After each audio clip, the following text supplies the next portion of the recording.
Pinball circuit activated.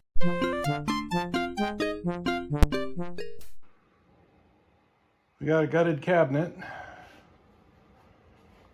So when I gut a cabinet, I basically just take a bunch of pictures and I try and keep hardware as together as I can with the hardware it goes with, you know, screws and such. And it's just a matter of taking everything apart and putting it in baggies so you can kind of know how it all goes back together.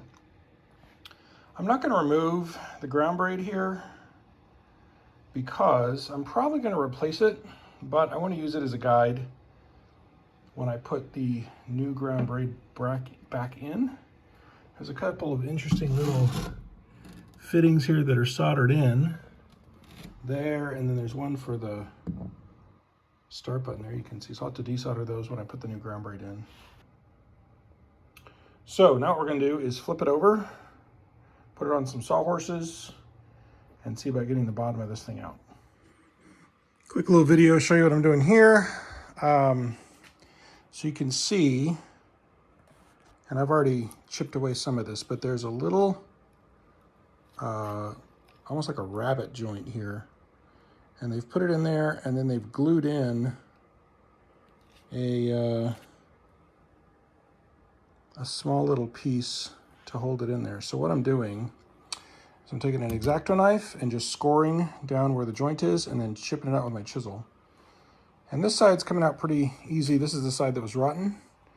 So I'm hoping that if I can get out this side and the front, I'll be able to slide this whole thing out without touching this side or the back. We will see if I'm successful or not.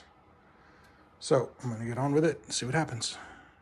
Okay, so X-Acto knife, chisel, and a little bit of encouragement later. We have 3 sides. I went ahead and removed this back side because it was pretty rotten. So I'm going to go and replace it as well. So we have 3 sides done. And now I'm going to see if I can get this bottom to pop out. All right, I've got my encourager, and we're going to see if we can tap this thing out of here. Maybe. It's all just coming apart. Beautiful.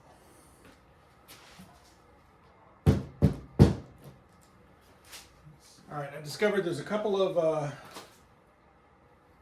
supports on the bottom I need to take out. So I'm going to take those out real quick. All right, I have freed up the stuck portion. So let's see if this thing will come out or not.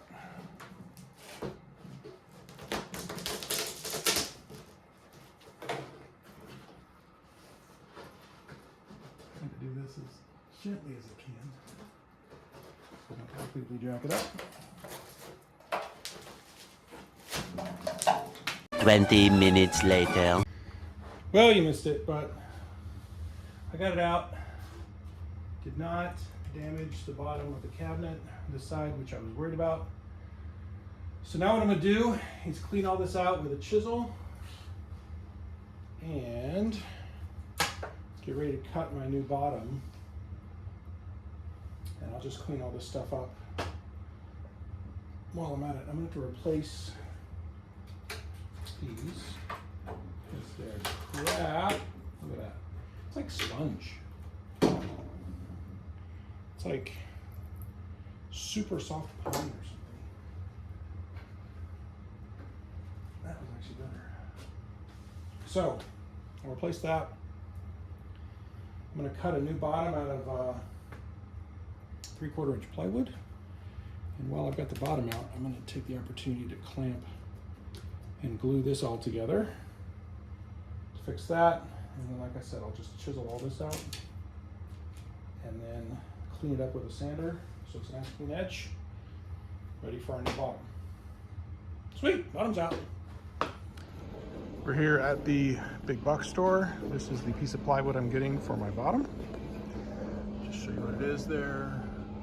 1/4 inch maple, hardwood plywood. This is what I'm getting for my edging to hold it in. Comes in 8-foot sections, which I will cut down. I'm gonna get 2 of those. Actually 3. I need 3 to make it all work. So 3. We're here at my buddy Ken's house and we're gonna cut this board down. There's the old bottom. There's the soon to be new bottom. And there's Ken. We've cut the plywood piece down to size on the table saw, and we've got the old one clamped on top as a template. So we're going to cut those out with a hole saw, and we're going to get the speaker hole with a router, and it'll be done.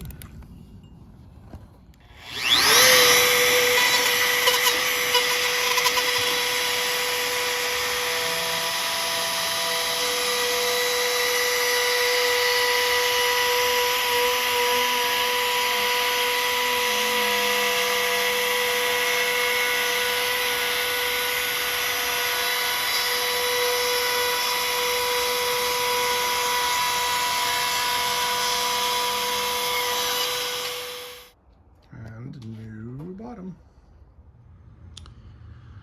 Current status on the cabinet. So what I've done is took a chisel and I went all the way around and just cleaned out all of that old cleat material and made sure that everything's nice and sharp. So the new bottom is going to fit in well. And then I installed these new supports. I went ahead and put an extra one in. This one here is where the original one was. I put this one in extra on both sides just because this is 1/4-inch plywood and I was a little bit concerned that it might bow a little back here. The only thing that sits back here is the speaker, but I figured I'd be on the safe side while I had this thing apart and just put an extra one in. So those were glued in, and then I shot some brads in and clamped them overnight, so they're now nice and solid. So we're ready to install our bottom. Glue's on. I've spread it out as evenly as I can, and I'm gonna put the bottom in and shoot some brads in and clamp it up. Be right back. So here it is installed. I've put a line of pneumatic staples down just to hold it in place. I went ahead and clamped it here just to give it some more pressure while the glue dries. And we're gonna let it sit for at least a couple hours and dry, and then I'll install the cleat pieces here. So there you go, new bottom. And here it is, all clamped up. Proof that you can truly never have enough clamps. I think one thing I would do is, this is hardwood, and I would probably try and find something a little softer just because it tends to bow and it's hard to get it to go in completely flush all the way down. So maybe next time I'll get something a little bit softer. I don't know, we'll see. But there you go. Let that dry overnight.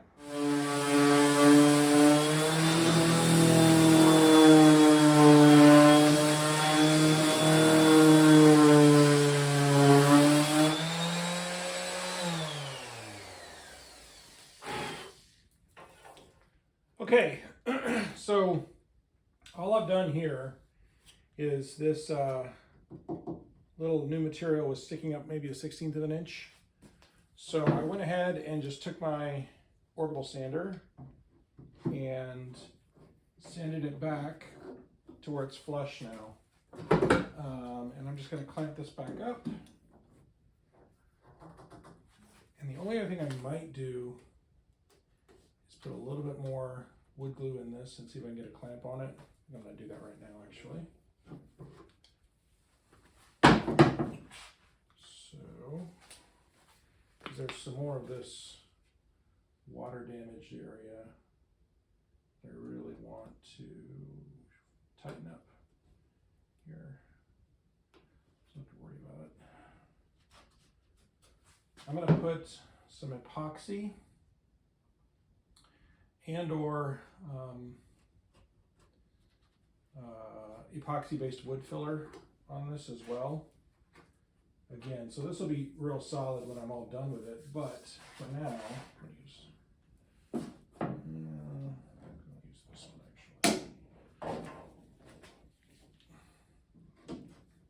I just want to really kind of fix the areas that I'm kind of concerned about as far as actually coming off while I'm working on it. So that should help there. Okay. So we'll let that dry overnight, and then tomorrow, what I'm going to try and do is take this all apart, take all the clamps off of it, and probably start to, I'm going to fix this veneer that's delaminating in a couple of different places, get that glued up, and then we can start to work on the edges here and build them back up with a combination again of wood filler and epoxy. I make a dam with masking tape, I'll show you that tomorrow, to get this all repaired, and then we can sand the whole thing flat. And then once I paint it, I'll just mask off this bottom, and this will be painted black just like the rest of the machine. So hopefully it'll be a seamless repair. We'll see. And here is the completed bottom. So I glued and clamped in this strip of material, and then basically used a little hand plane and a sander to sand it back flush. It was maybe a 1/16 of an inch or a 32nd of an inch high in a few places, so I just had to kind of go through and do that. So now what I'm going to do, I've got a piece of delamination down there clamped up and drying right now to get that fixed, and then all this finish has to come off. So I just take 80 grit sandpaper and sand it off. I know some people like to use paint stripper. I just sand it. It's a little dusty, but it's the easiest way I've found to do it, and it's not as messy as stripping the paint, in my opinion. So I'm gonna get going with that, and once we get that all stripped, I'll be back. One side is sanded down, and you can see a little better kind of what we're dealing with here. So what I did here was chipped out that old delaminated little football repair patch, and then sanded out all of the old glue that was down in here. And I'm gonna fill that up with Bondo, I think. I thought about using some epoxy-based wood filler I have, but I think I really don't want that popping back out. And sometimes I'll just flow actual 5-minute epoxy in these, but I think it's stable enough that Bondo will work, and Bondo sands better. So you can see here, there's a big corner. Now this I will fill with actual epoxy, because on a corner, Bondo tends to kind of chip if you knock it and stuff. So I use epoxy here, or fiberglass-based Bondo, but I'm just gonna use epoxy on this, I think. And then I've got some more delamination back here. If you can see that I'm gonna just glue up today. It's all delaminated back here. So I'm gonna glue all this up today and hopefully get that all taken care of and solid again. So that is the plan for now. Okay, we're ready to do some work here. So what I'm gonna do is I'm gonna fill this area here first, and then I will tape this off and fill in this void. And I'm probably just gonna do this side because there's a big void on the back that you probably can't see, and I don't know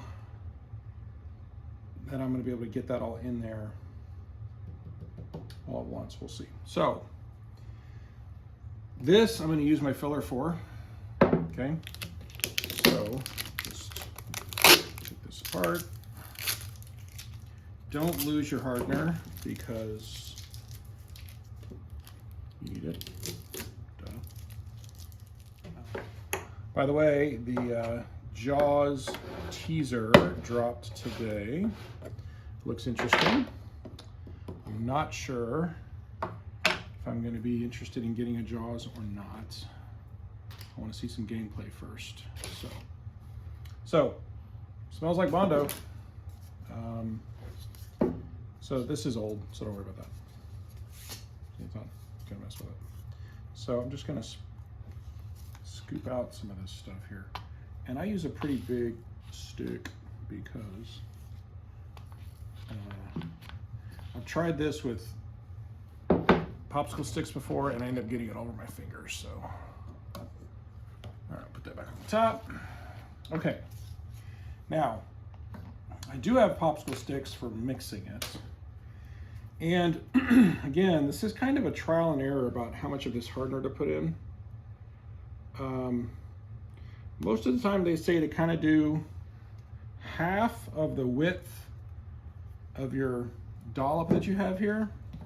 At least that's on the glaze, that's what they say. Now that spreads out a lot more into a circle, but I'm gonna try this. I put a little curly Q in the middle and then there's about half the width there. So let's just mix this up and see what we end up with here. And again, when you work with these fillers, it's all about the color you end up with at the end, and you kind of just need to figure out what the correct shade is of blue or gray that you're looking for. So this is actually just sort of like a very light bluish gray. So I'm going to try this and we're going to see how it works. Now you really want to get this stuff mixed up well, because you want it to cure correctly. Now what I've got is a little Bondo spreader. You can get these off of Amazon. They're not very expensive and they're not too bad to use. So you just take it and you're just gonna smear it on your void here. And I put extra, because I don't want to go back and have to refill this.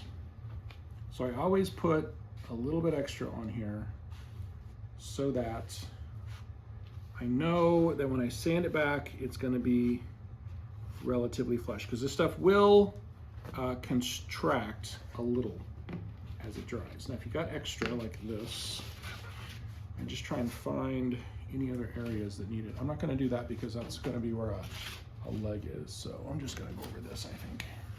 This little football-y thing. A lot of times those little seams, like you can't see it when you're doing this, but you'll see it when you put paint on it. And then this guy, what you're gonna do is take your trusty paper towel and just wipe it off while it's wet. You can let this stuff dry and wipe it, kind of crack it off, because it'll come off, it doesn't stick to plastic. So it will crack off over time. If you really get it bad, you can get it off with acetone on a little piece of whatever this is, paper towel.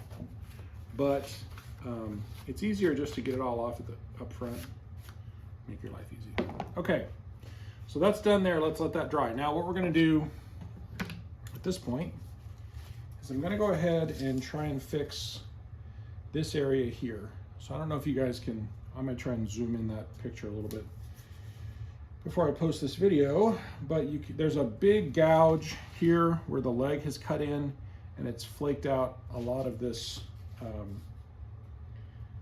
plywood. So what I'm gonna do is brand new roll of tape.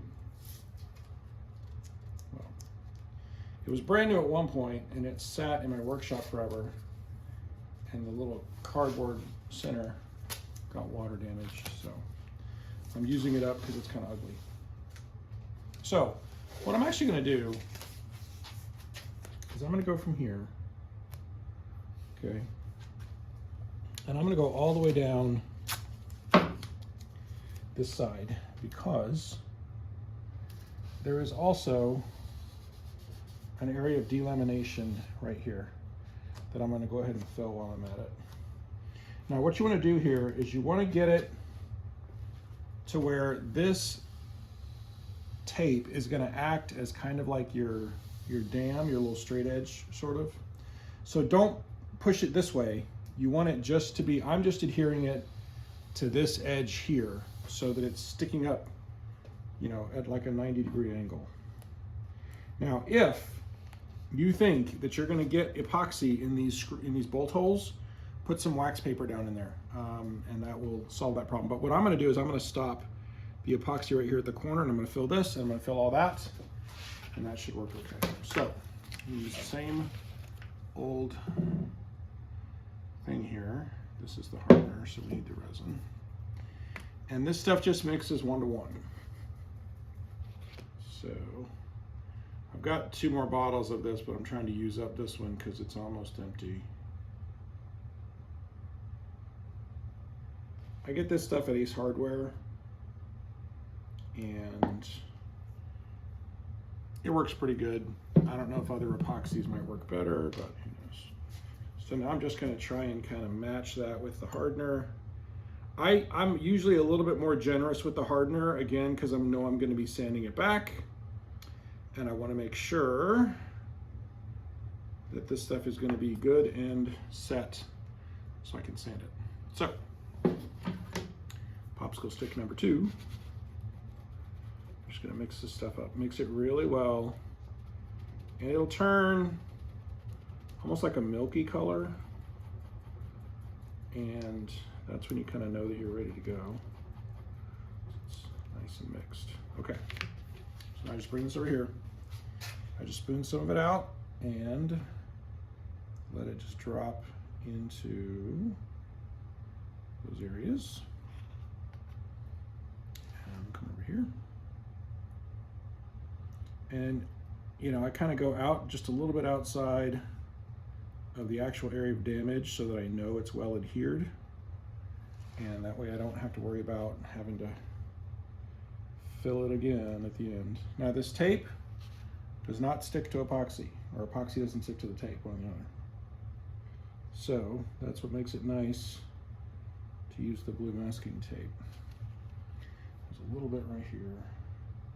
And you know, you kind of just want to let this stuff flow down in between the little space that you made with your masking tape, because that's going to give you a surface to sand back to, and that way you can kind of get it back to a relatively sharp edge. So I'm just going to finish putting this stuff in here.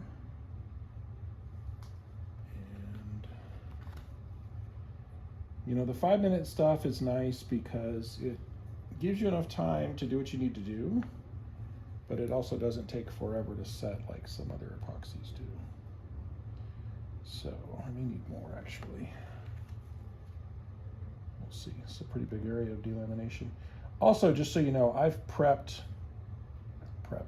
I mean, I sanded back this area, and really what I'm looking for when I sand it back is just to get to good adhered plywood, because I've had the problem before where you think you're all done and you think everything looks great, and then you go to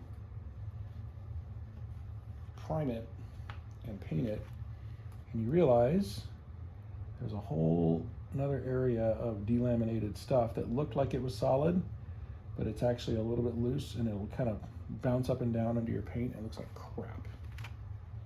So learn from my mistake and don't do that. So just make sure, you know, it's always better to take out material at this point, in my opinion, than try and skip by and get it to work and then you regret it later on. You can always fill with epoxy or Bondo or whatever.